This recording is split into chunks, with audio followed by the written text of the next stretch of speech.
Hey guys, was good? Power Up Boxing. Got my Power Up drink here. Got an Arnold Palmer 50/50 iced tea lemonade.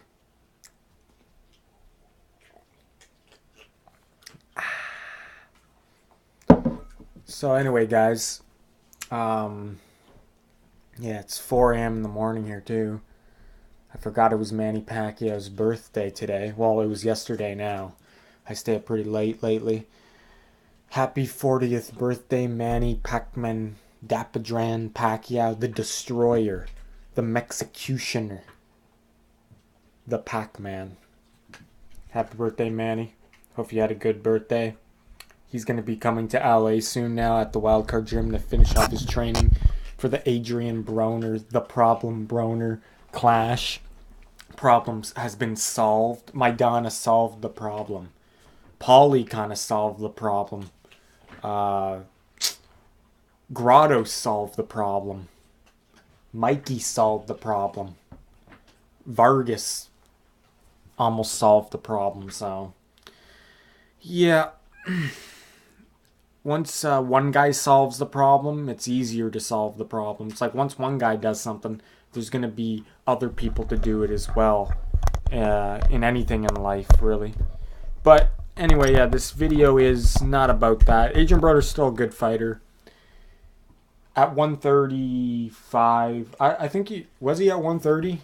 I forget if he was at 130. I think he was though. Yeah, he was. Yeah, 130 and 135 because he's a four division champion. I remember him fighting like Ponce de Leon and stuff. He was or who else did he fight? DeMarco, or I think he fought too. But he fought some names at the 130, 135 division, and he cleaned it up. He was just he was promising, but then he moved up, and he didn't. The weight didn't.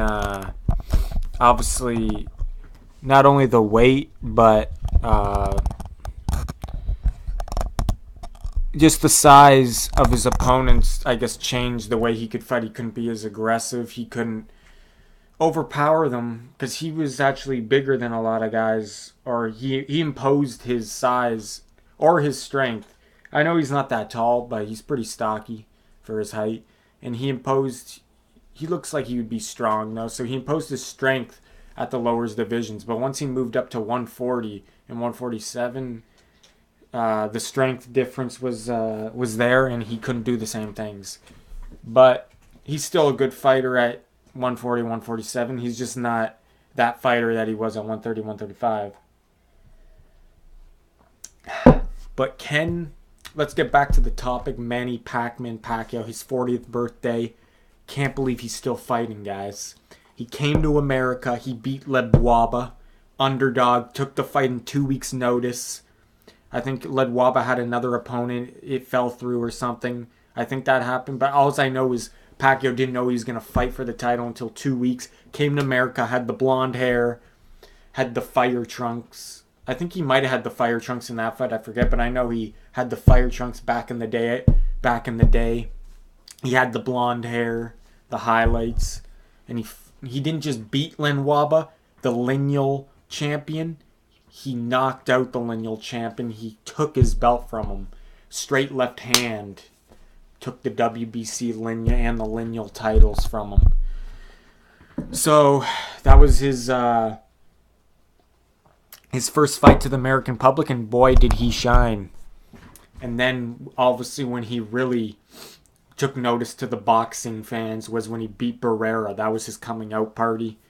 He really just he put on a show. He knocked out, TKO'd Marco Antonio Barrera, one of the Mexican legends, top 10 Mexican of all time, guaranteed. He beat Morales, top 10 Mexican of all time. He beat Marquez, top 10 Mexican fighter of all time. You can't deny this guy. He's been doing it for so long, and even at 40, he's still fighting at this level. I can't believe it. He's been fighting for over 20 years. 25 years now. He started at like 15, turned professional at like 15, 16 years old, and he's still, like, that's just crazy. Came from nothing. He was malnourished. He had to put metal things in his pockets to make the minimum requirement weight of the minimum weight of 95 pounds. Or no, 105 pounds, sorry. That's the minimum you need to be to get involved in professional boxing. And yeah, he couldn't do it. He only weighed like 95 pounds. He had to put metal things in his pockets. And then he had to fight a guy who was 18 years old or older. He had to fight men when he was only 16 years old. So it's an incredible journey. But can he beat Broner at 40? Can he still like, obviously with his last performance he definitely can beat Broner, but as the years go by, or as the fights go by, because he only fights 2 times a year, you start to kind of think, okay, this is the fight you're going to see him slow down more, so you don't know. So that's why it's more intriguing now, like, especially that he's fighting Broner now, because if he was fighting Broner like 5 years ago, then it would have been like, yeah, Pacquiao. Like, most people are still picking Pacquiao now, but there's still that kind of uncertainty on both sides. Not just Pacquiao because he's older and you don't, he's 40 years old now, but Broner because you don't know what he's gonna bring too, right? So you got a disciplined old master against a undisciplined, sometimes young lion. I wouldn't even say hungry, because sometimes who knows if he's hungry, right? But he's a young lion, still 28, 29 years old. But yeah, at 40 years old, can Pacquiao, can he beat Broner, and can he beat him? Can he embarrass him? Like, because we know stylistically this fight favors Pacquiao a lot. Like, and we've wanted to see this fight for a while. It was supposed to happen years ago and never did, but we always wanted to see Pacquiao versus Broner, just because Broner's entertainment value, we know what he brings, and it's just a good matchup. Like, 2 personalities clash and 2 styles clash, and we always wanted to see it. But if you had to pick a fighter stylistically, not just who's the better fighter, but stylistically who does it favor more, it favors Pacquiao more, because Broner is more flat-footed and he doesn't use his feet a lot. Like, he's more stationary. He has the shoulder roll, but he doesn't use his legs with the shoulder roll. So he tends to, and he's not very active with his, he doesn't throw a lot of punches. And he's not like, he still has decent power, but he's not like he doesn't have one punch power, or he hasn't shown one punch power at 140 or above. So, yeah, it's gonna be, it's stylistically, this definitely favors Pacquiao. If you had to pick a fight to get Pacquiao started on the PBC, to build him up, this is the fight you'd want to pick for Pacquiao. It favors Pacquiao more. You get him, you build him up with this fight, because Broner's a legitimate opponent too, and then it builds something. If the Mayweather fight happens, or if he fights Errol Spence, this will definitely build up to that. So, yeah, or Keith Thurman or Danny Garcia. But definitely Broner still has a chance, obviously. You never know when a guy's he's getting in his 40s now. Like, you can, like I said, it's 6 months in between each fight. Eventually, he's going to decline, and that happens to everyone. But it is the Pac-Man, and he's very disciplined. And we know mentally he's there. He's not going to have a problem. But physically, when is his body just going to tell him, like, okay, we should get out kind of thing? But it hasn't really shown that, to be honest. To be honest, I don't think Mayweather beat him. I think, like, Pacquiao won that fight with one arm. I think, like, it was a close fight, but he won that fight. He beat Horn, even though he got robbed against Horn. Really, the only person that beat Pacquiao is Marquez. really, in the last like 10 or more years. So yeah, for some reason my webcam's frozen right now. I don't know if it's still recording, but yeah. So okay, it's back now. Yeah. So really, Pacquiao he hasn't been dominated.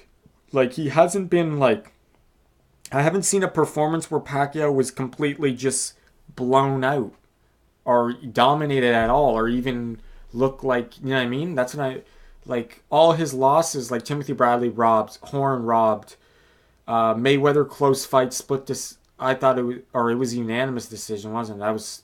I had Pacquiao winning by 2 points, but it was a close fight. If you actually score it round by round, it was a close fight. And you can't go by CompuBox. CompuBox was so wrong in that fight. It said Pacquiao only landed 16% of his jabs or something. It was garbage. But yes, like really, Marquez was the only one to really beat him, and that was one punch that knocked him out. There's nothing you could have did about that. So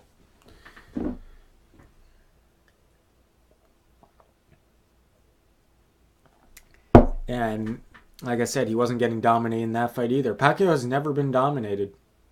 So I think if he does beat Broner, and I think he will, he should fight Mayweather. If he can't fight Mayweather, fight Errol Spence, fight Keith Thurman.